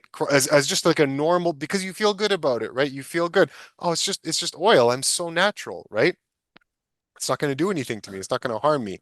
Yeah, it might not be toxifying you, okay? And this is the thing. It might not be toxifying you, but you are teaching your body something. You're teaching your body about the environment that you live in. And so if oils are constantly drenching the skin from the outside, your body will get the message and it will start to conserve energy. Remember, your body's constantly running on an energy conservation program 24/7. So if you put oils on your body all the time, okay, even not all the time, even with like some degree of consistency, your body will start to get the message and start to underproduce its own oils because why is it going to expend energy when it doesn't need to, right? To create these oils because it requires energy to do that. So, do I use coconut oil? Do I use coconut oil or any other type of oil for my skin? I keep it in the house for sure. There sometimes like jackfruit can be really sticky sometimes. So I might have to clean a knife with it if it's on my skin and I need my hands for like to edit or something. Yeah, I'll take some coconut oil and I'll just, rub the stuff off. Okay. So I use it but I don't use it as a staple for my skincare routine. My skincare routine doesn't really exist in any real way. I like to Somebody is saying, don't you use flax oil on your skin as if they've seen you use it on your skin. They said, don't you? know what where would this person have Why? I Where have you been lathering flax oil on your skin, Eli, in I do public? I'm I do not confused. know. I do not. I don't know. Don't you? Don't I? No, I can't remember. I can't draw up a memory of any time I've said I use flax oil on my skin. Um, I don't. I don't think I've had flax oil in the house in a long time. No. So the answer is no. Sorry. The answer is no. I I don't. love your answer. I love your answer, by the way. I love your answer about the oil. No, I Oh, love but the it oil. Yeah. because Yeah. I never really thought about that. I personally do use coconut oil sometimes. My Yeah. skin is very dry. Sometimes when I come out of the ocean or like, Yeah. living in Thailand, Yeah. definitely I've noticed more dryness. So I use it sometimes, but not all the time. And I Right. like your answer because, yeah, I don't want to saturate my skin Yeah. so that it stops producing its own oils. Yeah. That's really important. Yeah, that's good. Yeah, and I noticed that in my life. Like I would notice, like, okay, sometimes I would feel fine, like, okay, fine, a little bit of coconut oil, do it like consistently, and then notice like, a little bit down the road, a bit more dryness coming out at me. I'm like, okay, what's Hmm. going on here, right? And it took me a while to really figure out because there's this goddamn time delay. That's what really throws a monkey wrench into this thing is this time delay between the effect showing up, right? And coconut oil is so innocent looking. It's so natural, right? It's coconut oil. So I won't say that it's toxic, and I don't think it's not toxifying you. It's just that you're giving your body instructions, especially if you do it as a consistent thing because you feel fine. So that's all I'll say. Keep it in the house in a pinch for its many uses, but in terms of your skin, don't treat your skin. Treating your skin is done by nature, and all you have to do is obey the laws of nature, and your skin will just happen. You don't have to do a damn thing. But I but don't but do a here's damn the thing. problem. Herein lies the problem, Eli. We are so far removed from nature. Yeah, It's like, me, I'm trying to get back to nature, but it's not easy. I yeah, just moved to the tropics and I am living in the jungle now, and I am one with nature now. And it's amazing, but it is also very foreign to me. mm, And a lot of things to navigate and a lot of new things. But the average person living in the middle of a city in a house, and no fresh air and no yeah, beach close by and no trees even, and I think of that person, and how are they going to reverse the health damage and the toxicity they've been doing to themselves for so long, mm. and get the results that you or I are getting. But where are you living? You're living in a city, right? Yeah. I'm in Toronto. I'm You're in in like I'm Toronto. in Okay. sprawling metropolis, Toronto. Yeah. So you don't go in the ocean every day. No, No, no, no. Do no, you I don't. ground every day? Do you go into Um, nature? I do ground, but not every day. It doesn't happen every. Oh well, that depends. Because you don't necessarily have to be grounding with your feet on grass. It happens many ways, right? So it depends. If out in the garden, doing whatever. Uh, so I do, yes, but is it a consistent thing that I intellectually do every day? No, I can tell you for sure. During the winter, doesn't happen very much. Doesn't happen very much. Okay. So I'm a Yeah, because normal city. I don't live downtown Toronto. People think Toronto and they think the crazy urban jungle. Okay, I don't live there. I live outside the city, but close enough that it's just easier to say Toronto. okay, I ask because I found that was a big part of my um you can call it glow up, Hmm. moving towards um, being in nature more. Yeah. So, like when I Yeah. moved to Miami, Mm, that's when my hair started growing. When I mm, moved to Miami, that's when I started looking better. yeah. I noticed because in New York City, I was never getting any sun. I was never, Right. ever in nature. I was never grounding. I was never in the ocean, and things like this. That's important to note, okay, everyone? Right. So make your way to the fucking tropics, Make your way. okay? And don't and do what you can, use what you have. Okay, we don't Yeah. have that much Yeah. time. Okay. So now let me please share some things that I use. Okay, number one, Mm. and then let me get your fucking opinion on it. Yeah. Let's Whoa. see if you're gonna F-bomb. ruin my shit. Okay, so here we go. So I have a lip balm that I like. Yeah. Let's see. I really don't want to tell you the ingredients, but I'm going to because I want you to ruin my day. Okay, Okay. so here we go. Here's the ingredients. It's a company called Buddha Butter. So Buddha I like butter. Okay. the naked one, and then I use the mint one, on special occasions, Okay. okay, when Okay. I get wild. Now here we go. So the ingredients are, it says organic and raw. Coconut oil, olive oil, jojoba oil, fair trade shea butter, and candelilla wax. Now, Candula? no, Candelilla.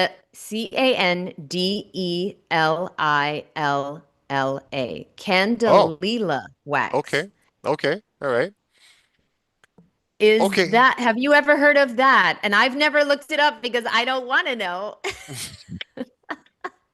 Um, no, no, I haven't heard of that before. Uh, it would be, let's just say, let's just say all of those ingredients are just purely natural ingredients. Okay, let's just say. Um, you would I, I would okay, let me say this. I would be better off with whatever that is that you just gave me. I would be better off with that than most of the things that I'm typically finding in my conventional grocery store or even health food store. Right? You go to the health food store, all the chapsticks and whatever, like they're it's a lot of poison. So I would probably be more comfy with that, but I don't know anything too much about it. But I would say that the ingredients that are there, even if, and I don't want to stand by this, but even if they don't toxify you, and I'm not saying that they don't, but even if they didn't, you'd still be running into the issue of training your body.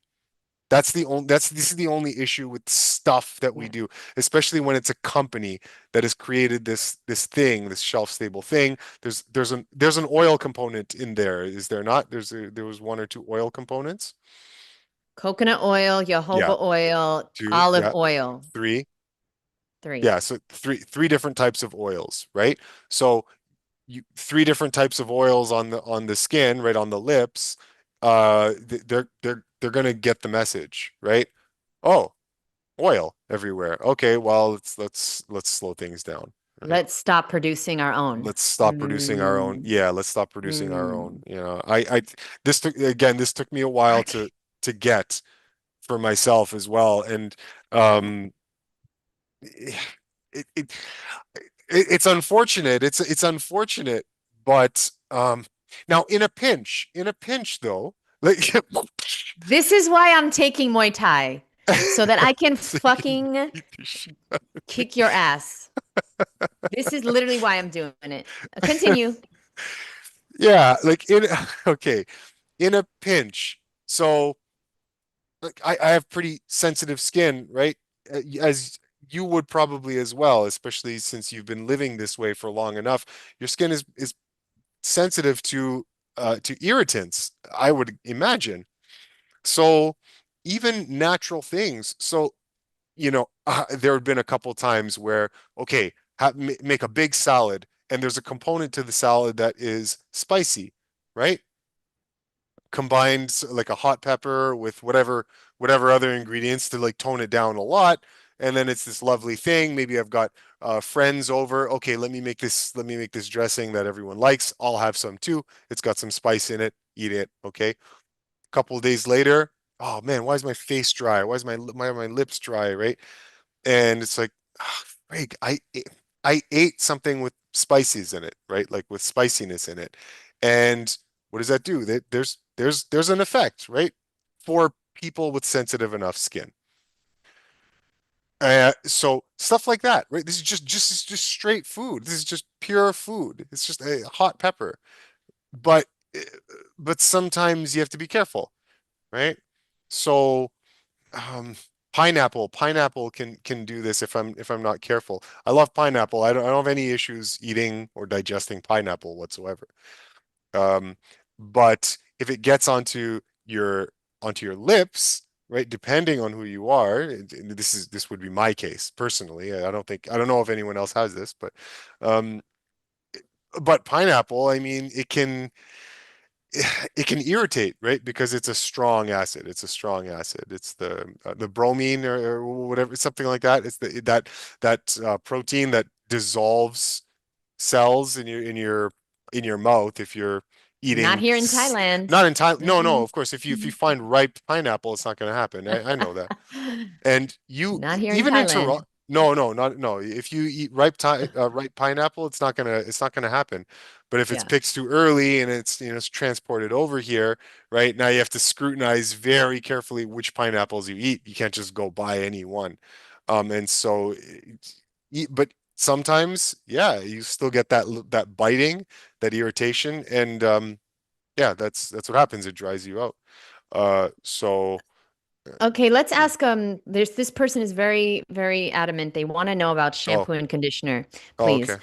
Sorry. Because I literally do have Muay Thai, so I do have Hmm. to go soon. Oh, do you? But Yeah, yeah, listen, nice. yes, I do every day. Now, so she wants to know if shampoo and conditioner are toxic. Then people want to know, what does Eli use? I don't know why they're asking this. It's Mm, clear Eli is bald. hmm. Yeah, I don't have Anyway, hair. I have to Yeah. explain it to you guys. Why do they keep asking what shampoo and conditioner you use, or what do you think about shampoo? Well, They would love to know what Eli thinks about hair washing. Thinks, who cares what Eli thinks? He doesn't have hair. He doesn't get an opinion. He doesn't get to think. I'll answer that. Yes, all no, shampoo and come conditioner is on. toxic. Yes, No, no, yes, yeah, you don't get a say. But let me just say, all of it is toxic. yes. Yes, I use shampoo and conditioner. Sorry, I cannot find a pure, like my lip balm is the most purest lip balm I've ever seen. Now I'm Hmm. gonna ask Eli about my deodorant and my fucking toothpaste, and he's gonna ruin that too. But I can't help you. I mean, yes, there is a list of shampoos and conditioners that I use and recommend in my book. If you want my book, you can get it on Amazon. It's called the Raw Vegan Beauty Book, or you can get it on my website. You can get the ebook version, or if you're here still, you can email me. Okay. You can email me the words, Eli doesn't have hair. If you put that in the subject of the email, jd@misfitvegan.com, Eli doesn't have hair. I'll send you this for free. I will send you the ebook for free. Okay. So then you'll get all the 250 raw vegan beauty hacks, like really tips and tricks that really do work. Now, Eli, please let Yes, me. So shampoo and conditioner is toxic. Let's move on. It's just that's the answer to that. it's all Yes, I use toxic. it. It's all Yeah, toxic. it's all Okay. toxic. Yeah, it's all toxic. Do you use deodorant? No, I don't use anything. I don't use anything. Do I you stink? no. How do you know you don't stink? I, I've been told You've been told you don't many stink? t I've been told that no, not I don't stink. I've been told that, hey, you smell really good when I know I'm not wearing anything, right? People that don't know me, like people that don't know me, right? Give them a hug. Oh, hey, how you doing? I'm like, oh, you smell really good. In my head, I'm like, oh, do I? I'm like, but I haven't done anything. I haven't applied anything. I haven't put on oil or lemon juice or anything like that, right? And not once. I've heard this like every once in a while Is this recurring. the result of your dry fasting in the woods? No, it's the result of the lifestyle that we live, the one that you live. No, no, Eli. I have to wear deodorant. I go to Muay Thai, I sweat. If I'm not wearing deodorant, I stink. Mm. No, no. So, so there's I definitely don't something, wear deodorant, no, there's and yeah. something you're doing Mm. that I'm not doing. And one of them is fasting, all that fucking shit, which I don't want to do. I don't want to go in the woods and starve to death. I'll drink my own urine, and I don't want to do that either. Okay. But listen, so, all right. So we'll talk more about that another time. But Eli doesn't stink, and I do. So I need deodorant. And my deodorant is, so I want your honest opinion. The ingredients are, again, it's also Buddha butter. I love this Okay. company. I don't work with them, but here we go. Baking shea butter, tapioca flour, Ooh. oil, and coconut butter. Everything a lot cleaner than anything you can find at the store. But Is there any danger in putting these things S- in my pores? it for whatever reason the connection cut out a little bit while you Oh, were sorry. going through that. Yeah. I'm in the middle of the jungle. I'm in the middle Yeah. of nowhere. Pure baking soda, shea butter, tapioca flour, coconut oil, and cacao butter. So baking soda, shea Oh, butter, okay. tapioca flour, coconut oil, and cocoa butter, cacao butter. Yeah. To be honest, out of all what sorry, what is it? It's just a skin. Deodorant. Oh, You it's a take deodorant. it and you put it on your underarms. Yeah. For Oh, us mere mortals, we use something called deodorant. And so you put it under your arms. um a while back, I had one of my friends. I'll tell you this funny story. I'll tell you this funny story. Okay. Um, Random night out, one of my friends, I met her at this like it doesn't matter. I met her at a place, okay, at a competition of some sort. Anyway, became very good friends over the years. One day I'm out with her. We're at her bar that she works at, and so we're hanging out, and she's like, Eli, I gotta ask you something weird. I'm like, okay, whatever. Yeah, shoot. She's like, I want to I want you to let me bury my face in your armpit, right? And just take a huge whiff and just smell you up and down. This is what she asked me. So so of course, yeah, I've never been asked something that outrageous before. So I'm like, what? Run it by me one more time. What do you want to do? He's like, no, no, no, no, no, no. You just look, just shut up. Okay, we're friends. I want to bury my face in your armpit and smell and see what you smell like. Right, after living all this way for whatever amount of years. I'm like, oh, so it took me some convincing. I'm like, oh my God, okay, fine, fine. So we go somewhere where no one's looking, and she just buries her face like in my armpit, and I'm like, I'm there, just like, oh my God, this is so ridiculous. And so what she said was like, you don't smell, you have a scent. And I think I wanted to add this caveat, right? It's not that there are no odors coming out of me because I wouldn't be human if that were the case. There's body chemistry going on. So everybody has odor particular to them, right? The difference is it's not a offensive odor. There's a difference between odor and offensive odor, okay? Right? So anyway, what I'm told is like, yeah, you have a smell for sure, but it's not a bad smell. Like it's a kind of pleasant smell. Like it's a nice smell. So that's what she told me. I'm like, great. Okay, cool.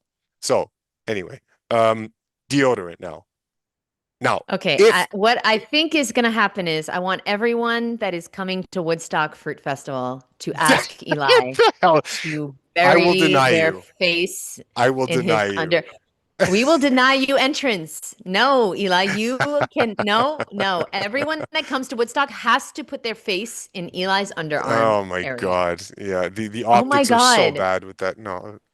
Yeah, but it happened. It happened. I know it happened. And if it were to happen Wild. at Woodstock, someone's going to be recording, and that no, no, no, I no way. would never ask you to do that. That is so gross. That Yeah, it is was funny. gross. It was And very I don't funny. care how fucking good you smell. I don't give a fuck. No, but okay, continue because I think you're going somewhere with this. Yeah, yeah. Yeah, and that was a night, that was a random night. I was unprepared. I had no idea this was going to happen. This was a random night. I had no preparation whatsoever. And then this is what she Wild. told me, right? So, okay. Anyway, Wild. out of the things that I've seen as deodorants that you could put on yourself, um, I would I would not opt for that first. The first thing that I would opt for is probably coconut oil, right? For a deodorant, I would probably go I would probably go coconut oil, or just grab a lemon peel and then just rub it on myself. Lemon peel, or yeah, inside of a lemon peel or coconut oil. Those have been if I ever felt those times I've ever felt where I need something, and I'm telling you, those instances I could barely count them all. It's very few. All right, it never happens. So But do you eat onion and garlic? yes, but with with the type of consistency that is not super worth mentioning. Like yes, I don't want to say that I never use garlic or onion. They're irritants. They're antibiotics. I wouldn't want to be using these with any kind of Just to regularity. clarify, Yeah. during the times that you do eat those things in a Yeah. salad at a fruit festival or something, do you then smell the next day? Oh, more than likely there's a difference for sure that someone would Yeah. pick up if they were smelling my breath or smell. Yeah, for sure. That's what Yeah. happens with those things when they run through your body. Yeah, guaranteed. Yeah. So everyone needs to know that Guaranteed. I'm not as clean as Eli because I have green onion in my Yeah. salads, Yeah. or I'll make a dressing with garlic. So, or spices if I'll use spices, pizza Right. seasoning or whatever. So, okay, so that's that. But Yeah. I have really eaten mostly fruit the past 3 months, to be honest, and Hmm. I still do smell. I mean, Give it time. to my liking. I hear what you're saying. I don't Yeah. stink.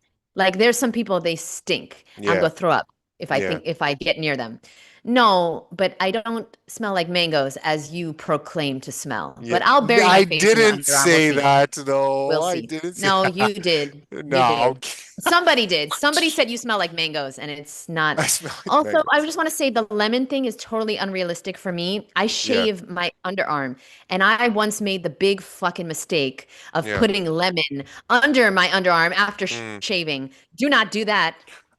Do Okay, not that's do that. after shaving though. Okay, fine. So maybe But shave I one shave like day. every day, every other day. Oh, Yeah. really? Oh, Oh, okay. yeah. All I'm right. Italian, so Okay. I have to. Okay, Okay. so screw the lemon, Yeah. cucumber or coconut oil. Cucumber. Whoa, whoa, whoa, whoa. Cucumber works? Sure. Any fruit. You don't have to know something special. It could be anything. You could grab watermelon rind and use it like, um, it could be anything. It could be literally anything. Sometimes, okay, let's just say I'm out on the deck, skincare, my skincare routine. Let's just say I'm out on the deck, getting some sun, right, and having some cantaloupe. All right, I love cantaloupe. I eat a lot of cantaloupe. All right, and a lot gets on my hand. Okay, oh, there's cantaloupe juice on me. All right, but I want a dry hand, so just rub it somewhere, so my hand is dry, and then continue to eat. Yeah. Okay, if you want to call that part of my skincare routine, you could say. But I any, do that too. Yeah, I do that. yeah, But I yeah, don't think, I never thought, oh, my underarm. I never yes, even put that together. yeah. Why not? Of course, you have some Wait, water. You could we need some use watermelon. fruit to get rid of body odor under your arm? Yeah, yeah, there have been I times, don't. there have been times when after a meal, okay, um, go and interact with someone. It's like, oh my God, Eli, you smell amazing. You smell like this like blast of citrus. And it's like, oh, because I was having oranges for lunch, right? But it's on you. So of course, yeah, of course you can. You can walk around smelling like fruit. Yeah, just whatever you have for dinner. Okay, just dip your hands in whatever you ate, whatever your dinner was. This does not work if you're eating anything in the carnivore world. Do not do this, okay? It only works. You only have this privilege if you're eating like we do. So you just dip your hands in whatever you're eating and rub it on yourself. Smell like a watermelon.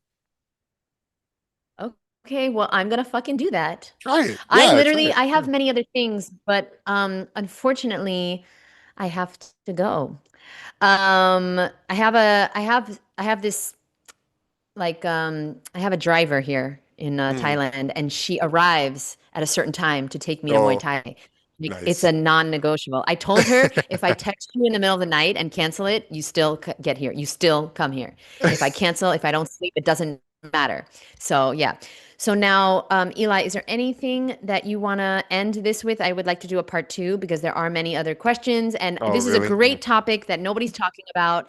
And I congratulations on you even making your video and having the balls to do that because you are a man, of course. Mm, And it's not easy to talk about something that women are doing as a yeah. man. But I think I just want to say people felt attacked because they know what you're saying is truth, Mm, and so it's not, they're not mad at you, or they're not like, you're not attacking them. It's just they know inherently that they don't need to be putting poisons on them, and you're the catalyst to help them break free from that. So thank you for doing that. And everyone, don't get mad. Scratch your booty, get glad. Okay? Stop wearing the fucking mm. toxins. Don't get mad at Eli because he's just the messenger. Don't shoot the messenger. Get the message, okay? Before you make your life a fucking mess. So, Eli, any closing words you want to say on this topic? And we will definitely do another one. Yeah, yeah, absolutely. No, thank you so much for everything. Um, I guess I also want to say, uh, doing doing what I did with that video and maybe others, people might get the idea that, oh, this guy thinks he's perfect. I'm not. Yeah. I don't have it all put together. I do not have it all put together. I'm not up there somewhere speaking down at people. It's just that in talking about these things, it helps me live my lifestyle even more. In teaching people, it teaches me, right? I'm doing this with everybody. And so if I if I know something that's important or I've come across something that's important, yeah, I'll tell you. Have I mastered everything about life? No, of course not. I'm a I'm a dude from Toronto. But in speaking about it, we can learn and we can grow together. Okay? And yes, yes, exactly. And we aren't trying to convince you to stop wearing makeup. I think we're just presenting information that you will Yes. do with what you want. Yes. Do Yes. what you want. You Yes. have the right to poison yourself and ruin your skin. You Mhm. have the right to do whatever you want, waste all your money and waste your whole life, and then get old and then be upset for the last Yeah. 40 years of your life because you look like shit because you put shit on your face the whole fucking time. You have the right.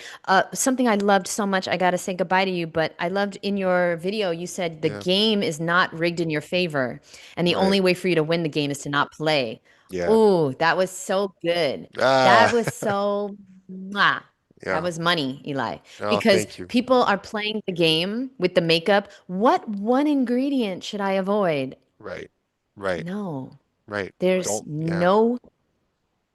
If even Eli is teaching us about coconut oil, don't slather it on 24/7. So if coconut oil is something you shouldn't really be using every day, slathering it on, then what do you think these chemicals are Right. doing?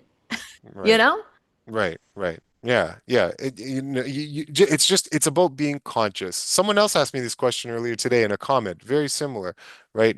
I think he asked me like, oh, pepper, like, well, is black pepper bad? I'm like, no, it's not. It's not bad. It's not that it's bad. It's just that you have to be conscious of the relationship that that thing has with your body, and it's so I'm trying to invite consciousness into the picture. That's what I'm doing, right? Because people are unconsciously doing things and then they're reaping consequences in the lifestyle and then they don't know why.